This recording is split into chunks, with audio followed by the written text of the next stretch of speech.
Hi everyone, I want to talk to you today about combined oral contraceptives. Usually people call it the pills, and these pills contain estrogen and progestins. This is used by females. Actually, there are many other ways that females can go around contraception, but I'll limit this to combined oral contraceptives today. In another video, we'll talk about progestin alone or progesterone mini pills. But today, the entire interaction will be based on combined oral contraceptives only.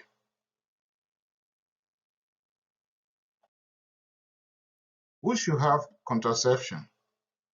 Is for both men and women. So men should stop putting the blame or the burden on women. It's not only the women that should have contraception. It's for both of us. And I will make another video for men immediately after this.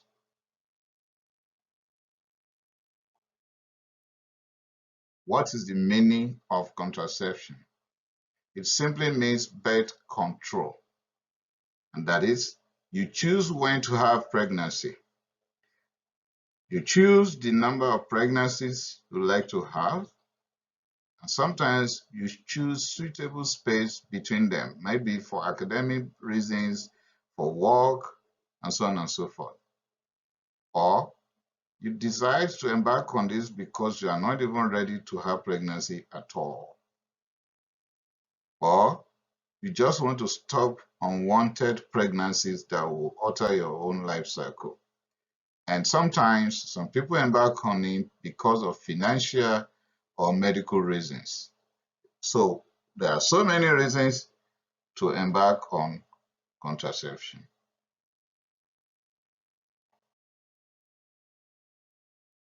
COC means combined oral contraceptive pills. That started in the 60s. Past experiences with combined oral contraceptive, preferences by the patient, the cost, and lifestyle would determine the type that will be prescribed by the caregiver. For example, someone that is greater than 35 years and is smoking, please, no combined oral contraceptives here. When I'll be talking later about mini pills, that is progesterone only, we might say, okay, we can try that in this type of lady or woman. But for today, combined oral contraceptive is not okay for a woman that is greater than 35 years old and is smoking. You have three options when it comes to combined oral contraceptives. Is either you pick the monthly, which is called cyclic, which means every month you take another sachet, or you go by what is called extended. That is every 3 months with about 7 days of placebo in between for withdrawal bleed purpose. And some people actually embark on what we call continuous cycle, which is for a whole year, for 365 days. The higher the ethylene estradiol dose of the component, the lower the bleeding possibilities. For example, if it is just 20 microgram, you can see spot in between. But if you are on a very high dose estrogen called ethylene estradiol, like 50 microgram, it is going to reduce the rate at which you bleed. Particularly, that is even used for dysfunctional uterine bleeding. So it's going to reduce bleeding. How does it work? In other words, what is the mechanism of action? It suppresses ovulation by inhibiting what we call gonadotropin releasing hormone, luteinizing hormone, and follicle stimulating hormone. Estrogen and progestins work hand in hand. Some people use another term called synergistic effect to do just that. But low dose of estrogen may permit follicle stimulating hormone to act and thereby stimulating the follicles. And when that happens, there's likelihood of failure. Estrogen will keep the withdrawal bleed pattern. The higher the estrogen level, the less the bleeding. The lower the estrogen level, the more the probability of bleeding. Progesterone, on the other hand, the component of it that is progesterone will prevent implantation. And another factor to that is it will thicken the cervical mucus, thereby preventing penetration by the spermatozoa. There is possibility of decreased peristalsis when progesterone is high. Because of that, there will be decreased movement of the sperm through the fallopian tube to mate the egg for fertilization.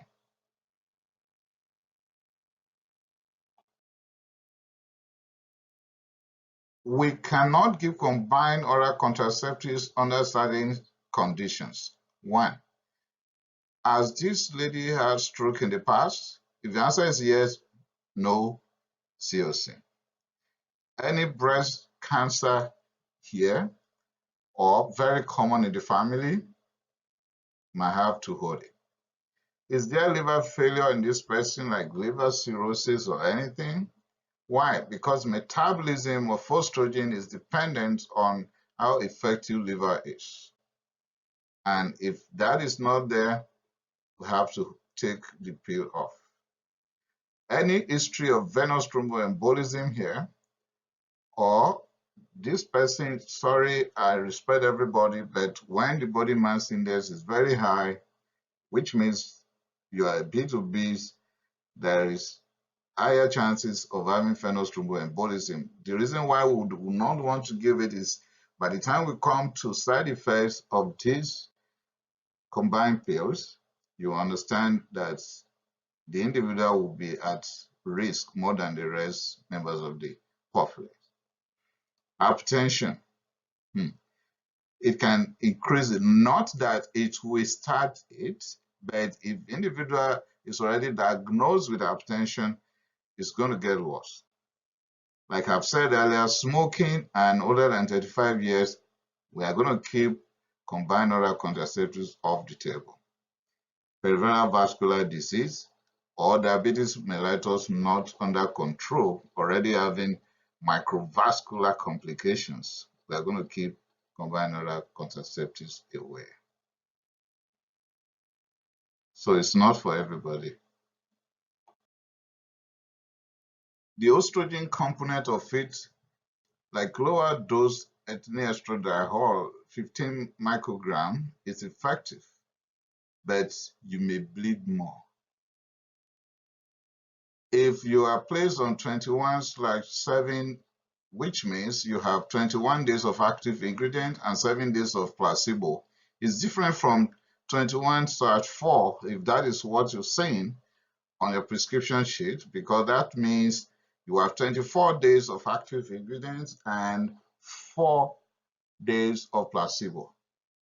The 21/4 will be more effective, particularly on follicle stimulating hormone, because it's going to suppress the ovulation more than 21/7. And there's lower withdrawal and menstrual bleeding.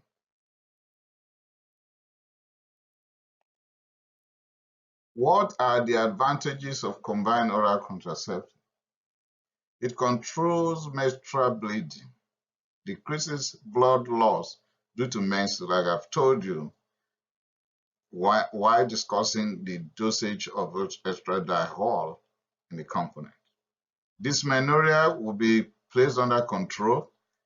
It's only those women who are having dysmenorrhea every month that could tell how painful it is. Well, today we are not going to go in details on dysmenorrhea. Another day we'll discuss that, why they use NSAIDs and use combined oral contraceptives to alleviate the problem. It is easily reversed, like if you are like other contraceptions, like surgical interventions are difficult to reverse, but in this case, COC, once you stop it, few months after, your normal menses will resume. That is our expectation. There is possibility of decreased ovarian and endometrial cancers, decreased acne or exotism. If, in fact, some of them are even used for acne treatment. Decreased endometrial carcinoma, particularly with the progesterone component of it. Decreased endometriosis-associated pain.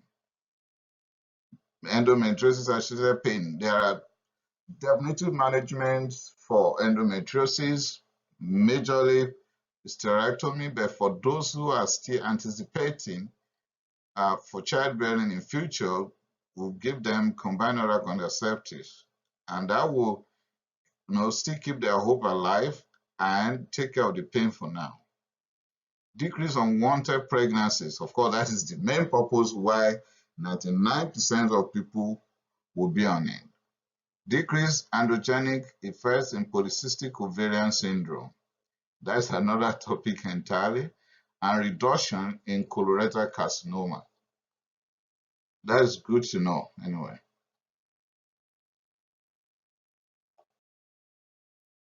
What are the common side effects? When I said common, which means to majority of everyone taking this medication, what are they going to experience? Breast tenderness, bloating, headache, spotting between menstrual cycles, weight gain, and constipation. All these will abate once the medication is stopped.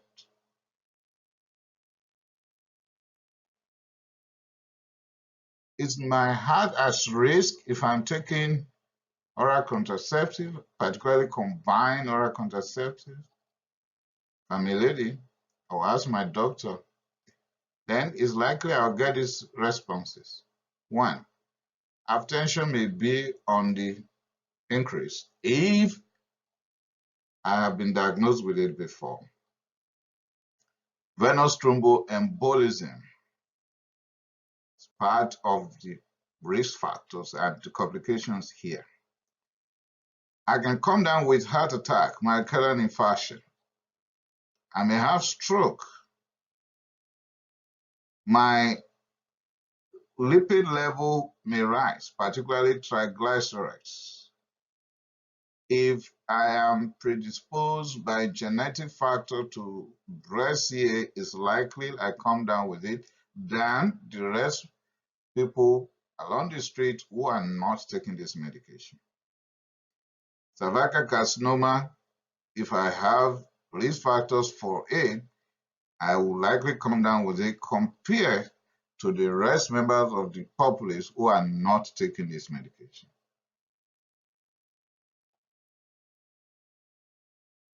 Okay.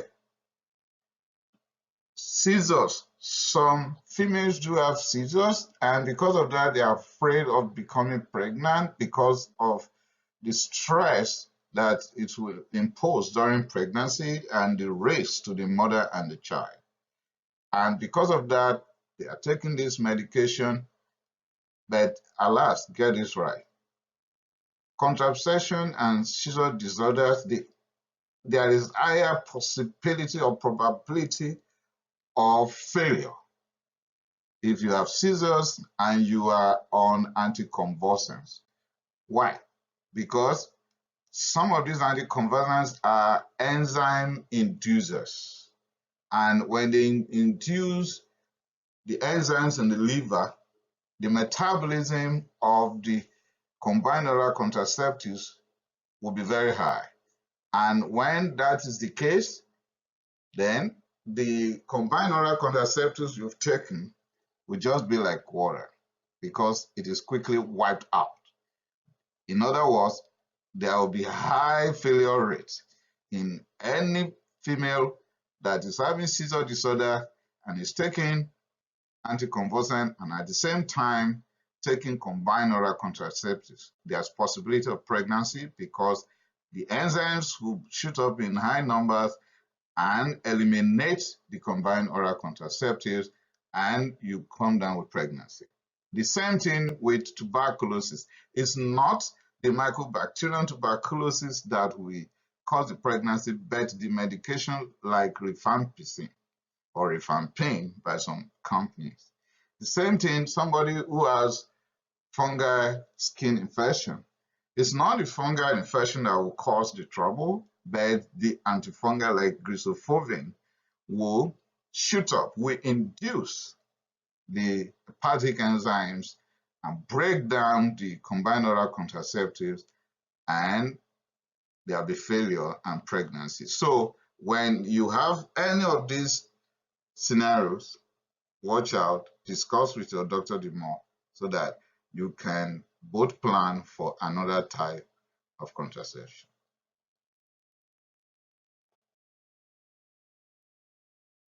Progestins, androgenic activity. Some are very high, like levonorgestrel or norgestrel. Some have moderate androgenic activity, like norethindrone.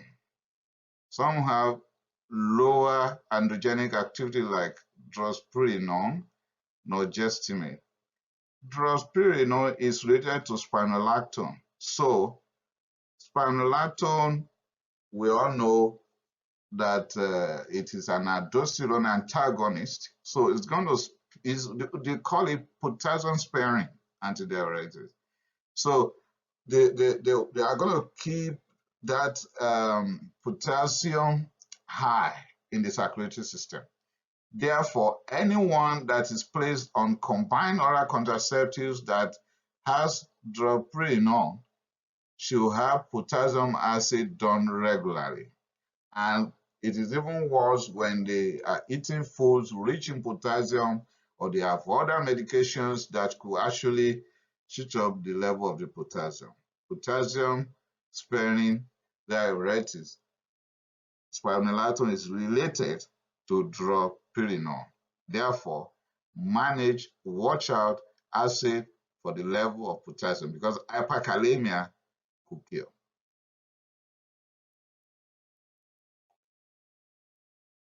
When can I start my combined oral contraceptives?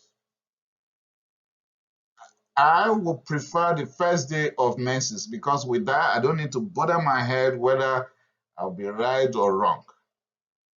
But some people could be, comfortable with the 5th day of the cycle after the onset of menses as a form of quick start, or first Sunday after the menses. However, it is advisable that you back up the contraception for the first 1 to 2 weeks with another form of contraception.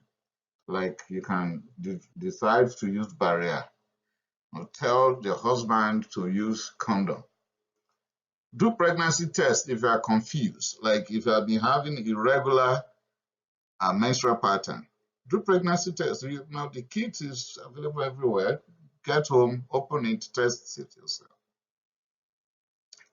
Like I said, I prefer the first day of menses to start the combined oral contraceptives to avoid the confusion and the stress that will be associated with not knowing the exact date. No combined oral contraceptives in the first 1 month post-delivery. Let me repeat. A woman has just given birth to a bouncing baby boy or girl and has come to ask for combined oral contraceptives. No, in the first 1 month. Why? I don't want this woman to die of any venous thromboembolism related issues. 1 month pills will be given first to those that are coming for the first time, and they will return to the doctor and give history about how comfortable or uncomfortable they are with it. Then the cyclic monthly one can continue, or it could be the extended type that will be given for 3 months before they come back again, or if they choose the continuous one that will be taken for the entire 1 year, it will be whatever they choose to after that.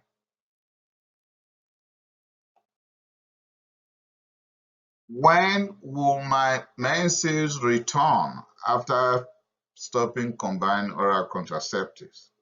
It should be after 3 months of stoppage. But if it's getting prolonged, please walk back to your doctor and let the doctor do all workup that could be done on anyone with amenorrhea. Don't joke with it.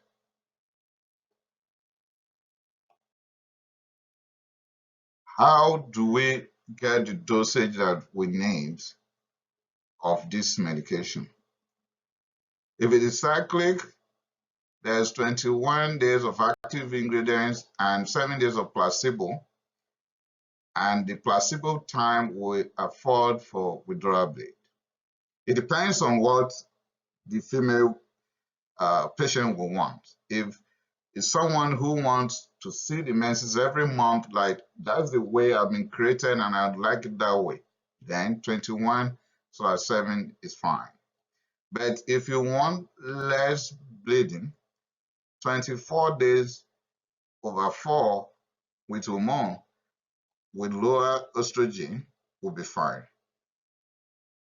With 21 days active ingredient and 7-day placebo, there is possibility of follicular production, which means there's likelihood of pregnancy if the follicle production is very high and higher than what the pill could cope with. There is another one called extended, 84 days of active ingredient and 7 days of placebo. So you have withdrawal bleed every 3 months. Some people actually choose, for reasons that I'm going to mention now, to have continuous type, which means the same amount of hormones every day for a whole year, 365 days. The group of people that could fall into this will be sport women, because they don't want to be disturbed while on the road, playing soccer, hockey, and so on. Some, because they want to embark on a long trip or vacation, they'll be away from home. They don't want all the stress of having to carry the cleaning stuff all around. And some, they've been diagnosed with endometriosis and the pain is so severe. This will help, just continuously like that. Some menstrual dysphoric disorder, so they take that to help. Premenopausal women will have the odd flushes reduced if they are on combined oral contraceptives, but they stand the risk of all the side effects as well. And some dysmenorrhea, because they just don't want to experience it again every month. So they are on it and it's going to help. What are the examples of some of these pills? If it is monophasic and cyclic, but let me declare here, I have not been paid by any of these pills manufacturing companies. Like Bayer's 28, I don't even know their company. I've never been paid. Progestins, Iron 120, I've never been paid. Yasmin, no. So no company has paid me for advertisement. I have just made this selection to help my own viewers. So monophasic and cyclic, which means monophasic and every month. So Bayer's 28, microgestin iron 1, 20, and Yasmin 28 are available. But if it is multiphasic and cyclic, Micre 28, Brevicon 28, and Diain 35 is even used in Canada to treat acne, while the extended form, Losiznic 91, Ziznic 91, Joleza 91 are used, and continuous 1, amethyst, any monophasic combination could be used as a continuous one. Okay? So once again, extended, Ziznic, Losiznic, Joleza are used as extended, while the continuous one is amethyst, and any monophasic